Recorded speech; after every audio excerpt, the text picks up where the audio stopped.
High বন্ধুরা, good morning. তোমাদের জন্য নিয়ে চলে এলাম নতুন ব্লগ। আর আমি চলে যাচ্ছি আজকে মন্দির দিকে যেয়ে দেখছি আজ মন্দিরে সকালবেলা কেউ নেই। তো সকালবেলা দেখতে পাচ্ছ এখানে কে তিল মিলছে। তো আমাদের এমনি তিল কেটে দিয়ে রোদে শুকানো হয়, তো তোমরা অবশ্যই জানো সবাই। তো তোমাদেরকে না জানলেও বলে দিচ্ছি যে তিল কেটে শুকনো হয়, আর এই তিল বিক্রি করে ঢের টাকাও হয়।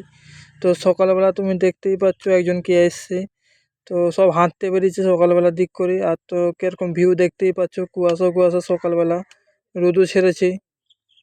আর হ্যাঁ, আরিয়ান ক্যানবেলের নাম নিয়ে নাকি ভিডিও ভাইরাল হয়ে যায়। তো এই ভিডিওটা কত ভাইরাল হয় আমিও দেখবো, তো তোমরাও শেয়ার কমেন্ট সবই করবে কত ভাইরাল হয় দেখি এই ভিডিওটা আরিয়ান ক্যানবেলের নাম নিতে।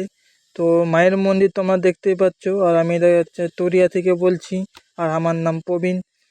তোমরা তো দেখতেই পাচ্ছ মন্দিরটা সকালবেলা খুব পাঠ করে দিয়ে, যে সকালবেলা পাঠ করে সে পাঠ করে দিয়ে চলে গেছে। তো তোমরা এই ভিডিওটা লাস্ট অব্দি দেখবে, তোমাদেরকে একটা জিনিস দেখাবো যে বিকাল অবধি কি কি হয় আমার সাথে। খাল, এটা বর্ষাকালে তোমাদেরকে দেখাবো যে কিরকম বন্যা হয়। এখন বর্ষাকালটা এখনো পড়েনি, তো এই তিল কাটা হয়েছে, তিল কাটা ধান লাগানো হয়ে যাবে পুরো মাঠটা। তখন দেখাবো যে কত জল যায় ওদের খালের উপর দিকে। এই রাস্তাটা পুরো ডুবে যাবে, এই রাস্তাগুলো একটাও মানে কি বলবো দেখা যাবে না, এত জল যাবে, সব একবার বন্ধ, পোলটা শুদ্ধ ডুবে যায়, এত জল। এটা এটা আমরা খাল, এটা যে একবারে মিশে যাচ্ছে অন্য জায়গায়। আর এই জন্য সূর্য মামা এখন সকাল সকাল উঠে গেছি, সকাল সকাল উঠে গেছে। এখন সবাই এখন অনেক লোকই উঠে গেছে।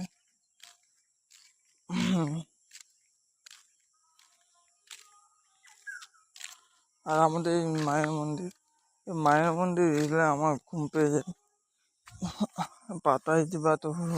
আর এই সাবমার্সেল দেখতেই পাচ্ছ, এই সাবমার্সেলটা মানে পার্টি অফিস থেকে করা হয়েছিল সরকার থেকে, কেন এখানে মায়ের মন্দিরে ক্ষীরভোগ হয়। তো সবাই তো বুঝতে পুকুর আছে সে পাশ দিকে, পুকুরটা আছে বা খাল থেকে জল তুলে নিয়ে এসে ক্ষীরভোগ রান্না করতো। তো সরকার এটা দেখে তারপর ওইসব আর পুকুরের জল বা খালের জলে কোনো ক্ষীরভোগ হয়নি, এই জন্য সাবমার্সেলের জলে ক্ষীরভোগ হয় মায়ের, সবাই খায়। তো এই জন্য খাল দেখো, এই যে তাল। এই কাজটা সেরে দিয়ে আমরা ঘর যাচ্ছি, তখন থেকে কাজ করছিলাম, এই কাজটাই সেরেছি। তো কাজ সেরে দিয়ে এই ঘর যাচ্ছি, দেখতে পাচ্ছ এই মানে 12:30 বেজে গেছে, আর টাইম নেই বেশি। পেছনে রাস্তা পুরো ফাঁকা, রাস্তায় কেউ নাই। এই এক্ষুনি গাড্ডায় ঢুকে যাচ্ছে না, তো গাড্ডায় ঢোকার আগে তো তোমাদেরকে দেখিয়ে দিয়েছে রাস্তায় কোনো লোক নাই, মেঘ ধরেছে, রোদ গরম জল এসব, প্রচুর গরম আর প্রচুর ঠান্ডা, সব মিলিয়ে আছে, ঠান্ডা না লেগে যায় আবার। তো তোমরা কেমন কী করছো জানি না। তো সেই মন্দিরকে আমি আবার যাব বিকালবেলা দিক করে, তোমাদেরকে বলে দিই ওই মন্দিরে ক্ষীরভোগ হচ্ছে, তো তোমাদেরকে ক্ষীরভোগ দেখাবো। আর কে কে কোথা থেকে দেখছো অবশ্যই কমেন্ট করে জানাবে, তাহলে আমি জানবো যে আমাদের এই আশেপাশে কোথাও থেকে কেউ দেখছে। তো অবশ্যই কিছু কমেন্ট করে দিয়ে যাবে, বা নাম বা কোথাও ঠিকানা, তোমাদের যেখানে যেখানে বাড়ি, তো সেখানে ঠিকানা যদি তোমরা কমেন্ট করো তো খুবই ভালো হয়, যে এখান থেকে ছেনাগুলো দেখছে। তো আমার খুবই ভালো লাগবে যে আমার গ্রামের ছেনা, আমাদের এখানে ছেনা দেখছে আমার ভিডিও। ঠিক আছে, তোমরা কমেন্ট করবে, ঠিক আছে।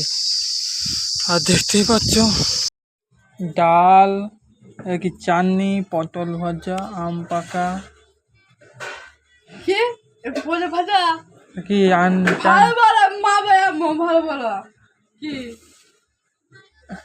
ভালো বলো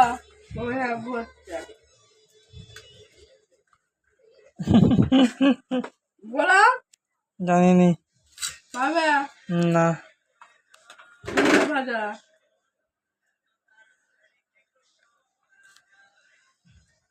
কি তরকারি খেয়ে দেখো কি করবে, খেয়ে দেখতে হবে। চাল মিলাই অনেক দিন দিচ্ছে